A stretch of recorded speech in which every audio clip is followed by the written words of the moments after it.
Okay, today we're gonna do another randomizer test, mostly because I haven't played the game in like 10 days. Because I've been playing No Man's Sky and Path of Exile, so I want to do a sanity check on this because I'm not entirely confident that the randomizer is spitting out solvable seeds. And the reason I'm not confident in that one way or another is because well, I played a seed earlier on a different build of the game, but the randomizer stuff should still be the same. And I feel like I did every check I possibly could. And at that point, I'd been playing for a couple hours straight. And I had like 6 out of 50 Triforce pieces, 6 out of 50 required out of 500 that should be in the game. So that in itself seems kind of crazy. I feel like that we should have gotten more Triforce pieces by that point. And I got to a point where I don't think that there's any other checks that I could do. There might have been a couple that I missed, and you know, maybe one of them was it, but like I'm just not confident that the randomizer actually generates valid seeds. It's supposed to. I'm pretty sure we can double check that real quick. I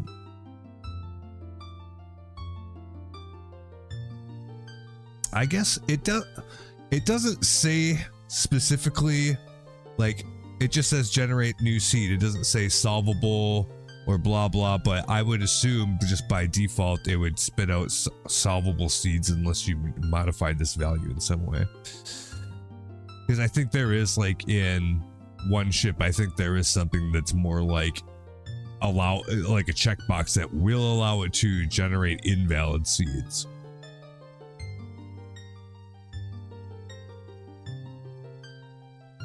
But I don't see anything akin to that in here, and I would assume that that probably means that logic.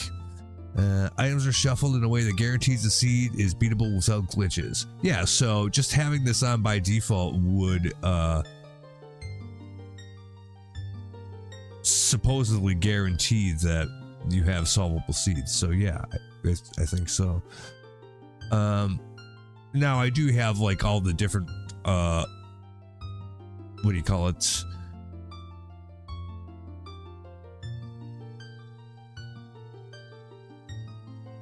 Anything that can be randomized just about is randomized. I don't think they do the entrance shuffle yet though. I think that would be really hard to do. Eventually they'll get it figured out, I imagine. But to me, just thinking about how you would do that, I think it would just be inherently more complicated in Majora's Mask than it would be in Ocarina of Time, if you still want to have solvable seeds. I don't know. Definitely more complex, I would think, to like actually computationally figure it out. So that might take a little more of a finesse than what one ship does. Yeah, what I really should do is start implementing some of these things that are in the coming soon state. I don't know what they have in mind for these things. Oh, that you can't play double time until you get that. You can't play the inverted song of time until you get that. Sorriest song is like somehow in the game, and so is the Sun song, but I don't think they really do anything. I think you can like set it up where Sorriest song will give you hints to where magic is, like it does in Ocarina of Time. But for the Sun song, I'm not sure because I can't see it having any effect on the game at all. I don't know what you would have that do. Now, if you could have it do something where if you played that and if there was anything in range that was like one of those things that's affected by light, like those, you know, sun face symbols, if it did like an AoE effect that would like activate all of those, that would be fucking cool. You could kind of, if you wanted to get really fancy, you could make it like how Din's fire, like do the animation for Din's fire, but make it light instead of fire, and have it like go out like that, and just have it behave like Din's fire, but for light instead of fire. That would be fucking cool. So that would be a cool idea of what you could use it for. It would still be of limited use, but it would be kind of neat, because otherwise it would be of no use. Enemy souls, like I never understood what that meant. Bronze scale, that just means that your ability to swim at all is randomized out, so you have to get that, or if you go in deep water you'll drown and void out. So naturally that means the randomizer has to take that into account.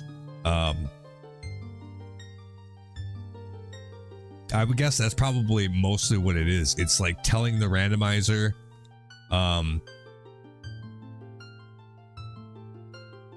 what things are actually required. So that's probably actually what most of it under the hood is your there's code that tells the randomizer how to deal with, you know, any particular check. And so there's, you know, requirements of stuff like that you would have to have in order to get this.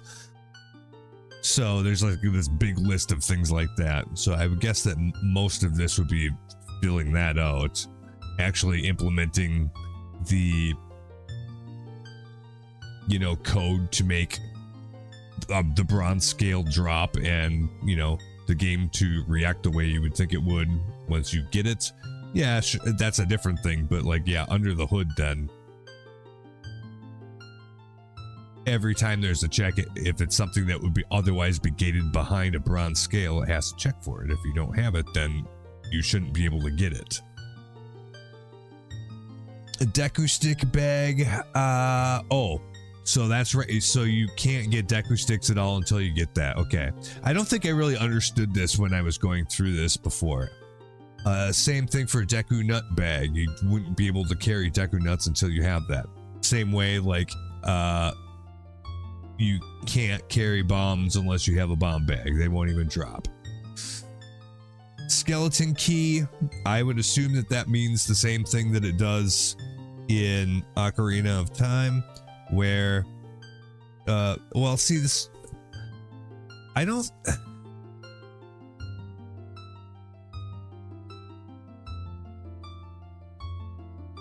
you could logically split that off into dungeon key rings and an overworld key ring. So I would think that that would work pretty much the same way it would in one ship. That those two particular things would probably be, actually, you could probably pretty much cut and paste it from one ship, more or less. I think that might be a good one to try next, actually, because just me thinking about it,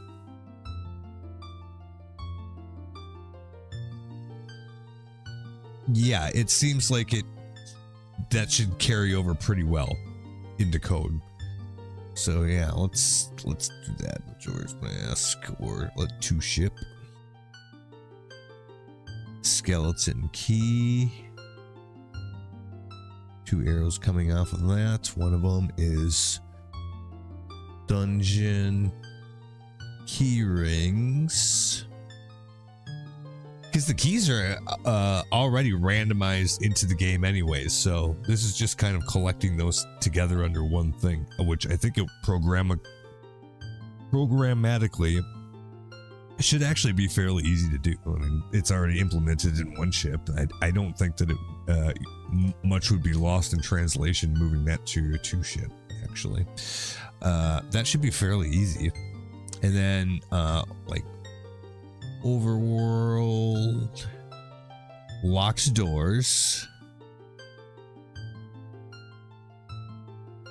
which is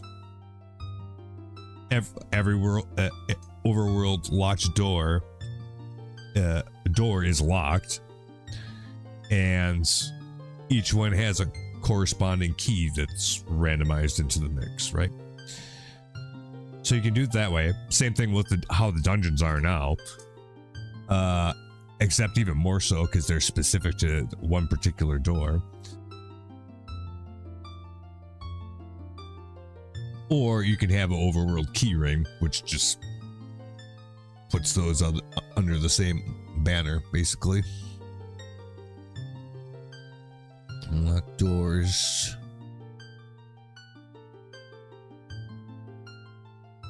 And let's see. Individual keys or keyring. Okay, yeah, we should definitely look at that. Child wallet.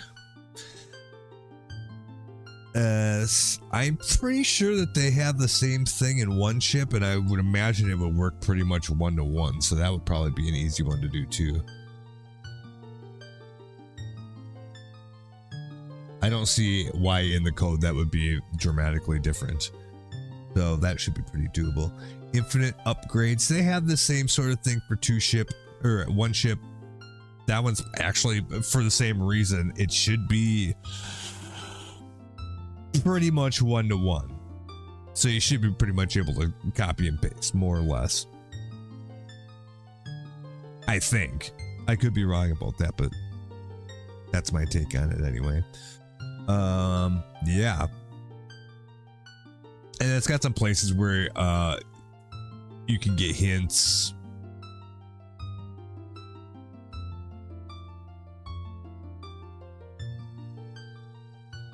They should definitely have a hint specifically for Song of Soaring, though. Just as a, what do you call it? Quality of life feature. Anyway, I'm just trying to kind of soak this in because I'm probably going to work on this on my days off this week. Some of this stuff. Just so I don't get burnt out on PoE or No Man's Sky. They're fun games, but sometimes it starts to feel a little bit like work, and that's kind of tiring, so it's good to come up for air from that for a bit. Still fun games, but sometimes it is like kind of exhausting to play it. I feel like it's okay to step away at that point, you know? It's just a game, who cares? I ain't trying to work that hard most of the time. Sometimes, like, if that's fun to do, but sometimes you just want to, like, kind of sit back and chill, you know? So this, yeah, all this stuff looks good. I don't see anything that's wrong with that, so I don't know. We'll roll a fresh one, and pretty much just gonna play it until I get tired. And yeah, because like, I was really surprised how much time I put in to the previous seed, and got bottlenecked pretty quick. I couldn't even get into any of the dungeons or anything, so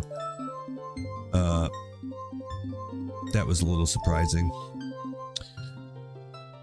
And I couldn't figure it out, and I had very few Triforce pieces, which made me suspect the whole system. But we'll see if that ends up being the case here or not. Oh, I forgot to look at one of the most important things. Oh yeah. Okay, this is set right. Yeah, it's 500 pieces that should be shuffled in.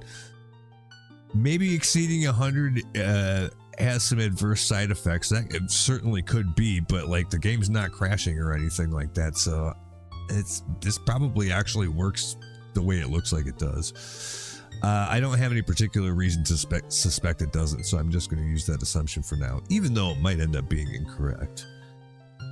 But we only need 50 Triforce pieces out of that, so we only need 1 in 10 that are available.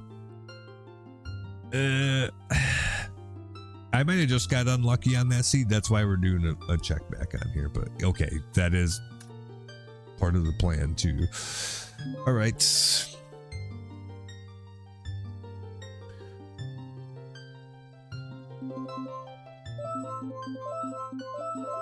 We'll just call it like test 3 because I think I used test 2 already.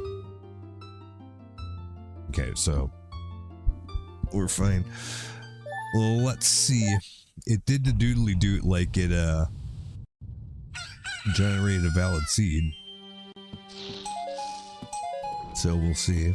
Okay. For how this is set up, it's definitely the smart move to come out here and whack all the bushes first, because there's a lot of them. And they pretty much always contain stuff you need to progress, so yeah, this is where you go first. It just is. It's unlikely that you would come out here and do all this and not end up with something that progresses you on. Maybe not impossible. I'm going to skip that for now. We'll come back to that. The ones, the 2 holes out here, the ones where you gotta fight the Dodongos and the ones where you fight the spinny thing. I don't know what it's called.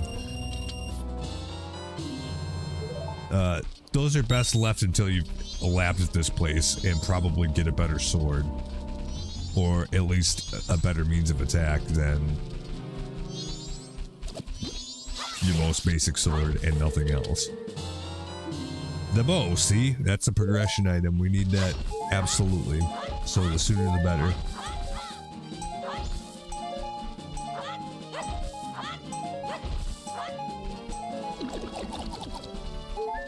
Pieces of heart.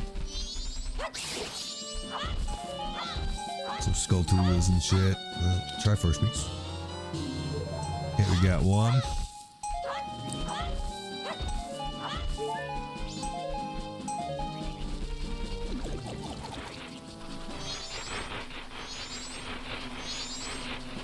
I think you fight the Dodongos down here. I'd rather not do that yet, though. We'll come back to that just the same way. We're gonna come back to that spinny thing. Because it's pretty likely when I go back there, I'll have, yeah, like I said, a better sword or a better means of attacking them. So,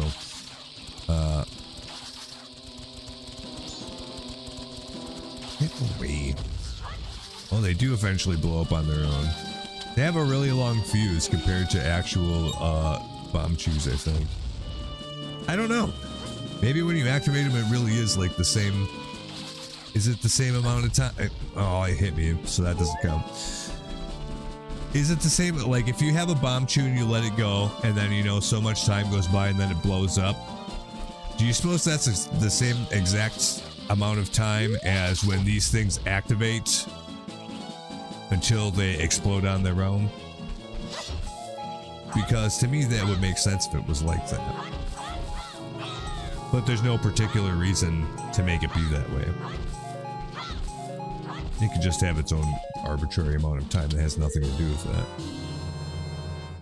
But if they were the same, somebody was actually thinking about that. Because they are bomb chews after all. They're just real live bomb chews.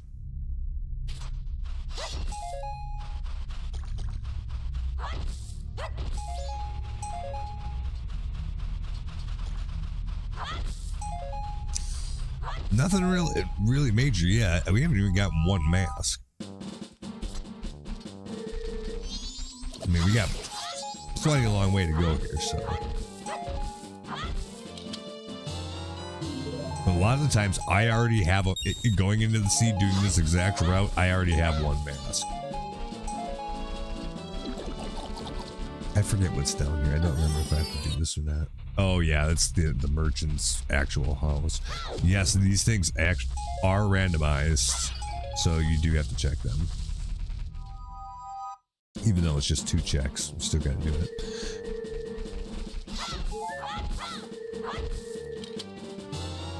There we go. See, Deku mask. Like, yeah, you get it really quick. One of them. It doesn't have to be the Deku mask, but you get one of them more or less right off the rip. We got bow and arrow too. That's really good. Yeah, right. That is the one fairy for town. So when we go back to town to the fairy fountain there, that's a check. And we have it, so we'll make sure to stop over there and do that. Boss remains. Nothing terribly special about that. You go do the boss fight and you get 2 checks, whatever it drops, and whatever the heart piece would be. Song of Storms, which does, like, okay. Hold up.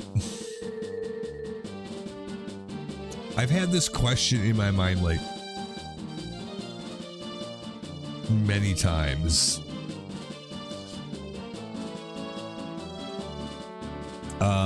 Let's see, how do I phrase this? I'm gonna ask the AI.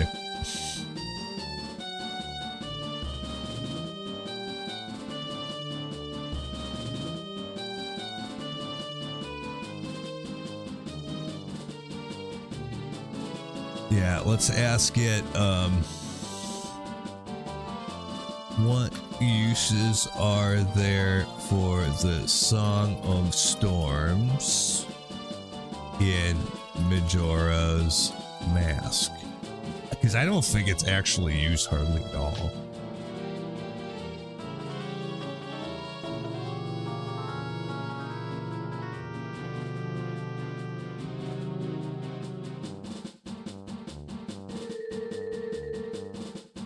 Oh shit.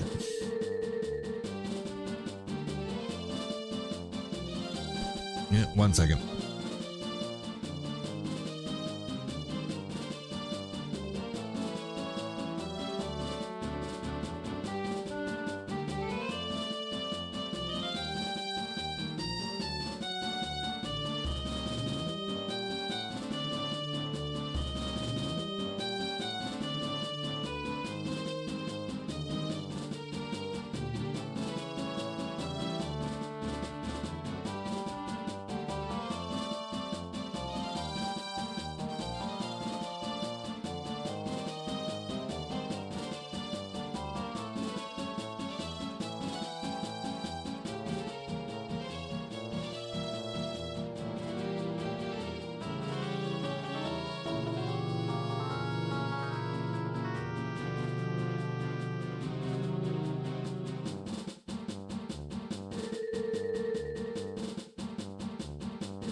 Oh, I brought the work keys home with me. So we'll stop here. I got to go bring my keys back to work. Whoops. Dang it. So, yeah, we'll pick that back up. And we'll have to see about what it actually does.